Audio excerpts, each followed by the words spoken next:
Welcome to the Radiant Visalia podcast. Join us at one of our two services, 9 a.m. and 10:45 a.m.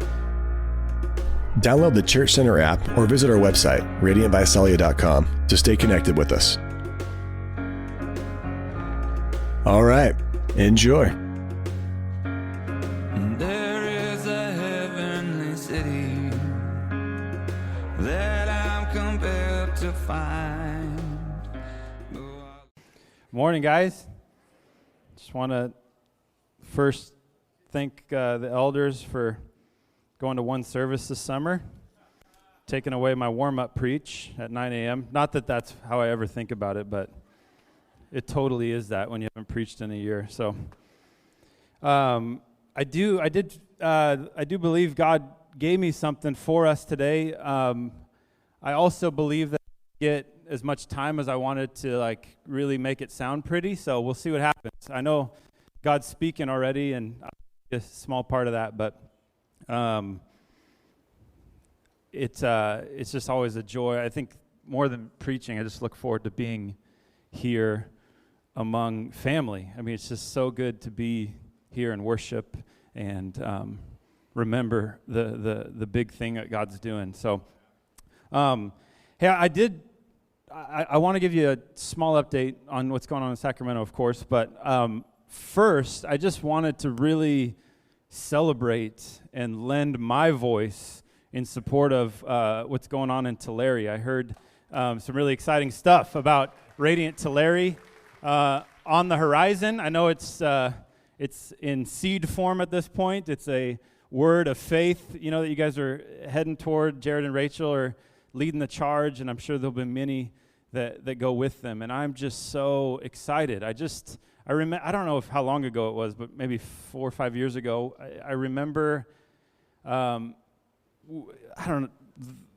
we made a conscious decision we wanted to grow as a church planting church. We just thought we could keep adding services, and it's really fun to be all together in one spot, and there's nothing wrong with that. But I remember God leading us to believe Him that we could step into being a church planting church, one that sends out and grows by sending, which is counterintuitive oftentimes, because oftentimes you have to send some of your favorite people and people that are holding things down in different ways. And so, but man, it's so exciting to be a part of that. And what happens in Sacramento, what happens in Tulare, will take different shapes, I'm sure, and go at different speeds, and that's all good and normal and right. And I just think I'm just so excited for the unique thing God's going to do in Tulare, and I just want to keep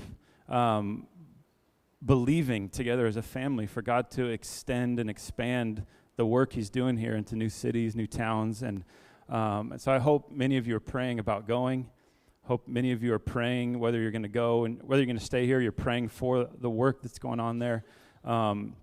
Travis he talked to me a bit about it, and he was just kind of thinking through timing, and I don't know when we should do this or how we should do this. And I was up in Sacramento. I don't remember what I was doing. I was on the phone with him. I was like, man, you got to go for this. You got to go all in. You got to go as fast as you can. I mean, I just think God's opening a window. Move through it. Don't feel like you have to wait for Sacramento to develop more and become more of what looks like a church, and then we can plant another church. That's not how this works, I didn't have a second child once I raised my first child. It's like you just keep having kids, and they all become different and unique, and you trust that God's going to give you the grace and the provision to raise them up. And hopefully us parents have learned this. You don't raise your kids by comparing them to each other and, saying, well, there's no, with these church plants, there's no birth order. There's no all right, we got to do this one and we got to do it well before we can do another one. It's like, no, we got to go in faith on what God's saying, and we got to keep pushing and believing in that. And you better believe the group up in Sacramento is going to be praying for Tulare and believing God to do something special and deep and rich in Tulare. And so we're a part of that. And I know we're not, right around the corner up in Sacramento, but man, we're together on mission as a family, and we're really excited for that. So can't wait to come back and to keep. It was so we're part of a even bigger family called New Frontiers, and a group of our families meeting this weekend in Missouri to pray, and they cancel church, all the churches around there, and get together. And so I usually get a text or an email around that time like, hey, give us an update on Sacramento so we can pray for you. And so I've kind of gotten used to this routine. It's like, okay, we do this every summer. And but it was so fun this time to see on the email Jared Turner. I was like, oh, yeah, it's so exciting. We got 2 going in California now that they're praying for in Missouri. It's just so exciting to be a part of what is going on. So let's keep going. So Sacramento. We, Katie and I moved about, I don't know all of you, which is really awesome. So I feel like some of you know this, and you've heard it many times, so sorry, but there's new faces, so I got to keep explaining what's going on. I was a part of the eldering team here for a number of years, and when we decided, hey, we want to be a church planting church, I felt the stirring of like, I think I should plant a church. I don't know how to do this. I don't know if I can, but that began a journey, and which culminated in Katie and I moving up to Sacramento just over a year and a half ago. So we've been there since February 2016. Yes, feels like 10 years some days, but it's only been a year and a half. And so I wanted to bring up Eric and Lori and Katie. So you guys, it's kind of like a hostage proof of life video. I just want you guys to know they're still alive and still like me enough to up here. So Eric and Lori also moved up. Yeah, I know they moved. Come on, bub. It's all right. It's all right. I got him. This is Charlie. So one of the unforeseen costs of church planting is our kids all forgot how to do church. So Lori and Katie were out in the lobby all during worship trying to talk the kids into like, it's okay. You can, they're used to doing church in a living room with us. And so they've forgotten. So Charlie's here with us. This is Charlie. This is Ruth. She's the newest addition. She's, so we have 3 boys. The Youngs have 3 boys, and now little Ruth. She's the newest addition. Eric and Lori moved up. It's coming up on a year in September. And so it's this last year, so we started 2017 with a bang. We went away for a few days as families. The Kuklas also moved up with us. They're not here. They're still in Sacramento. And we had a retreat. We prayed together. It was awesome. We rented a house so we could put the kids to bed and actually have a conversation and pray. And then we came back, and all of us got sick for 3 weeks. It felt like we all just traded being sick. So we couldn't get together for it felt like a long time. And then we were going to try to have a Bible study on Wednesdays. And it's like, we're going to invite all these people. And then that didn't take shape. And so it ended up where in March and April, we just didn't do anything, which felt really dumb to me. It was just kind of I just thought, that God was asking us to cancel the normal meetings that we're doing and to give him some space to move. And it just felt counterintuitive, but we did it. And then coming out of Easter, it's been amazing, this just breath of movement and energy and vision that's cropping up, just people we've been connecting with over the years slowly are all of a sudden tell me more about what you're doing. And so we had worship nights in May on Sunday nights and had anywhere between 15 and 20 people, and it just was exciting. So there's some movement, some momentum, and I just wanted to honor and celebrate, I think, the heroes of this last season, which are Katie and Lori. I just think, as I was thinking about this last 6 months or so, they've just excelled, and they've just been, and I wanted to honor them in front of you because we don't have much of a crowd up there, so it doesn't really mean much for me to stand them up in front of the 15 of us. So, but man, they've been homeschooling the kids, helping the kids transition. All the meetings happen in our homes, so it's meals and cleaning up, and it's just, and a couple of key moments where it was in February. Lori I just was so blessed she's been she's been hearing God very clearly and obeying God very simply, and it's been just breathing life into our group. And sorry, Yeah, in February, she just real lovingly just told me, like, Mike, like, you got to let us in more. You got to tell me what you're thinking. We came here to collaborate, to help, to build. Like, you know, it just kind of interrupted some of my movement and busyness and panic, you know, that I was feeling about the church plant. And man, and that, her words to me really catapulted us into this season of rest in March and April, where we just waited on God. And I wouldn't have done that if Lori hadn't spoken up and said, what's going on? Let me in. Tell me what you're thinking. Like, remember, we're here. We're with you. And so amidst homeschooling kids and transitioning and doing all that without their normal friends and family around, she was hearing God and obeyed God. And it just was such a pivotal moment for us. And then coming out of that, these worship nights in May were really momentum building. I mean, 15 to 20 adults in a room is like, this has not happened, and I can't take any credit for it. I mean, because Katie had that idea. She was like, I think we're supposed to come out of this time and just worship, get in God's presence. Let's invite people that want to come. Let's just real simply get before God in his presence. And she was hearing God and obeying God, and it was so pivotal for us as a team. And so they've been heroes. I mean, Eric and I have been doing the normal thing, working and leading worship with guitars and, but Katie and Laura, you guys have just excelled in faith, and it just reminds me of, it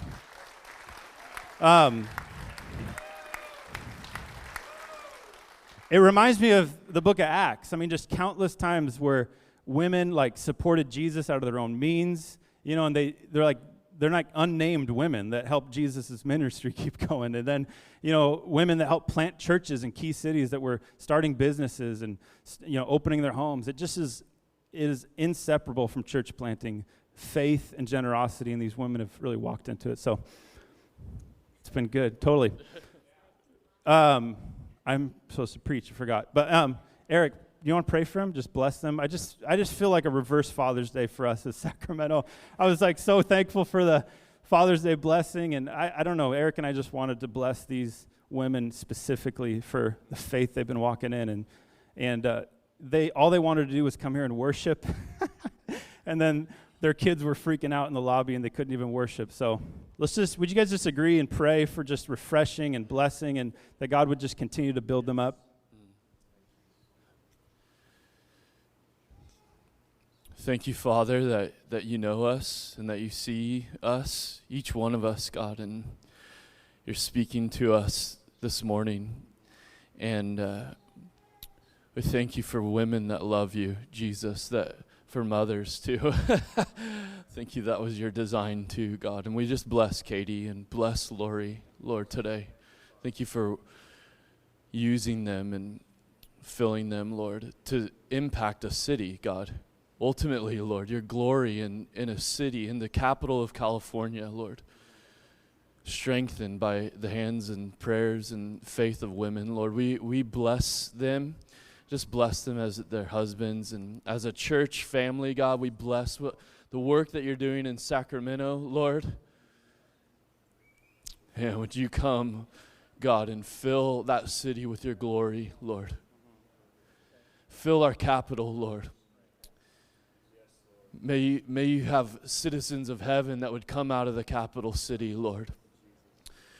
We pray, Lord, that the river city would be filled with baptisms, God. New life, Lord, would spring forth in that city, Jesus. And we, Lord, as a Radiant Church, Lord, your bride, God, we just agree with what you're praying, Jesus, and what you're saying, Jesus, the way that you care for the cities that we live in, Lord, for Visalia and Sacramento and Tulare, God. We thank you that you're a father and you see, Lord, the needs of lost ones, Lord, in these cities. And we pray that you'd give us your heart today, Lord. You give us your heart for these cities and the people in them, Lord. And we thank you for what you're up to, God. Pray that you'd fill us with your life, your courage. In Jesus' name, amen. Thanks, guys. I'm all right. Yeah, okay. You can go with Mom. You want that candy bar? Yeah, I might pass out. All right. Hey, a few pictures to capture the last season in Sacramento I want to show you. So I've been teaching middle school full-time. That's my day job. And so that's over. So I really love being a teacher right now. Like, teaching is the best right now. It's like, I look back on the year so fondly, like, man, that was beautiful and wonderful. So here's me with my 8th graders that don't think I'm that cool. I was like, oh, Mr. Young doing a selfie. So that's my crew who I've been hanging out with, teaching them the Bible. I get to teach Bible class all day to these kids, which is a lot of fun. Many of them, so this school, they're not required to be Christians or come from churches to go there. So many of them have never heard it before, and it's been exciting. And then also over this last spring, we've had visits from the Condys and the Turners and the Akelins. So this just really summarizes. This is Jared here. This is about 1 a.m. maybe. And this is La Garnacha, one of our favorite taquerias that's open all the time. And that's Jared putting down a breakfast burrito in a blazer and a bow tie. So there's a story behind that, but these are some of our friends, and we dressed up fancy and had to go get a burrito. So that was there's, between the Turners, the Condys, and the Akelins, there's just really this like brother, father, grandfather thing that they bring. Jared's like the brother that's like, let's go get burritos, 1 a.m., and we need that. We needed that, and it was such a good deposit. He also came up and led worship with us, and it was so fun to get to show our new friends in Sacramento, some of our old friends in the big family. The Condys came up. Grandfather played catch with the boys. Did not get hit in the front of the pants, thankfully, but it was so fun having Mark and Kathleen up. I mean, like grandparents should. They played with us, and we just ate constantly. They're like, it's time to go out to eat again. It's like, really? All right, we just had breakfast. And they're just like, let's go out to eat again. So we all gained a lot of weight and had a lot of fun. And we had a significant worship time with them. And that was what sprung us into the month of May, worshiping, gathering people. Just when the Condys came, it just felt like there was a deposit of faith. And like, all right, we remember what we're doing again. And we also got extra calories stored up for the journey. So, and then the Akelins came and threw a birthday party for Katie, and like a good dad, Travis brought corned beef and cabbage to celebrate St. Patty's Day and took pictures. Isn't that like a dad? I mean, he's just like taking pictures of the moment, and they brought all their kids, and he also brought fake mustaches, as you can see with Remy and the crew. So like a good dad, he's like, hey, let's have fun, let's eat. And we've had a number of visits now from the Akelins, and it's so vital and important for us. It's just remembering the connection, to have Travis meet some of these friends that we're meeting, and him to give me input and good wisdom like a dad would. Your dad's always talked to you about your friends and who you should and shouldn't hang out with. So Travis does that when he comes up, like, don't hang out with them. You should definitely hang out with them. So it's been, is that the last picture, Andre? Nope. Oh, here's one of our worship nights. So filling up the living room. This was our biggest one. There's more people behind the camera.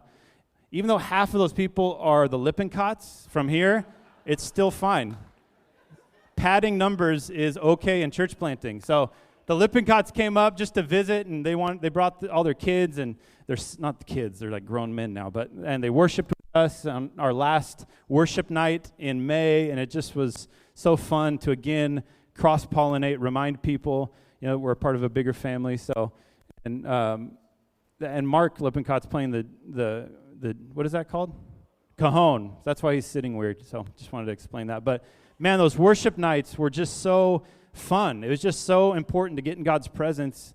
God is a way better recruiter than I am with church planting, and getting people in his presence has been just pivotal for us. So we're going to keep doing that in the fall. Through the summer now, we're meeting with people. You can be praying for us every other Tuesday. We're having these vision and value nights. People that have been coming are now asking questions like, tell me more about this or that. So we're having these dinners just to have a conversation, explain the kind of church we want to be, the values that are going to be foundational. And then we got some fun events throughout the summer and taking us into, we're believing God that we'll have a church name by the fall, and we'll have a regular Sunday meeting. And I'm praying for 15 adults to be with us, not just dating us on the side, but like totally with us. So you can pray with us for that. 15 adults to be joined with us over these Vision and Value Nights. We're just really still building a core. We certainly moved up there for the lost to be found, the prodigals to come home. We're there for that, but we know we need a core of Christians that are together on mission. So that's what God's putting together right now, and you can keep praying for us over the summer. All right.